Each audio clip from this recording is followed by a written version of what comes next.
મિત્રો, છેલ્લા એકાદ બે દિવસથી રાજ્યમાં રેડા ઝાપટાનું પ્રમાણ કંઈક અંશે ઘટેલું જોવા મળી રહ્યું છે, પરંતુ આવતીકાલથી વરસાદની એક્ટિવિટીમાં માઇનોર વધારો થાય એવું ચિત્ર જીએસએસ મોડલમાં જોવા મળી રહ્યું છે.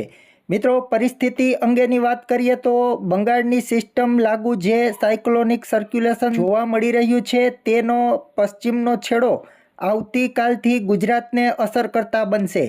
આવી પરિસ્થિતિ વચ્ચે 9 તારીખથી 11 ઓગસ્ટના દિવસો દરમિયાન રાજ્યના ઘણા વિસ્તારોમાં વધતો ઓછો વરસાદ જોવા મળશે.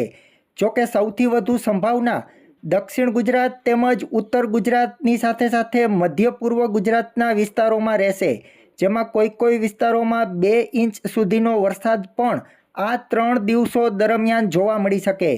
દક્ષિણ ગુજરાતમાં વલસાડ, વાપી, ડાંગ, ચીખલી, નવસારી, સુરત, ભરૂચ, અંકલેશ્વર, નર્મદા, તાપી આ વિસ્તારોમાં આવતીકાલથી વરસાદની ગતિવિધિમાં વધારો જોવા મળશે. જ્યારે મધ્ય ગુજરાતમાં પણ અમદાવાદ, ગાંધીનગર, આણંદ, ખંભાત, વડોદરા આ વિસ્તારોમાં આવતીકાલથી વરસાદની એક્ટિવિટીમાં નોંધપાત્ર વધારો જોવા મળશે. તો પૂર્વ ગુજરાત તેમજ ઉત્તર ગુજરાતના વિસ્તારોની વાત કરીએ તો આ વિસ્તારોમાં પણ ઘણા વિસ્તારોમાં હળવાથી મધ્યમ વરસાદની શક્યતા ગણી શકાય, જ્યારે એકાદ બે વિસ્તારમાં ભારે વરસાદ પણ નકારી શકાતો નથી. સૌરાષ્ટ્ર કચ્છના વિસ્તારોની વાત કરીએ તો આવનારા 2 થી 3 દિવસ દરમિયાન રેડા ઝાપટાનું પ્રમાણ વધતું જણાશે. તો હવામાનની દરેક અપડેટ નિયમિત મેળવવા માટે અમારી સાથે જોડાયેલા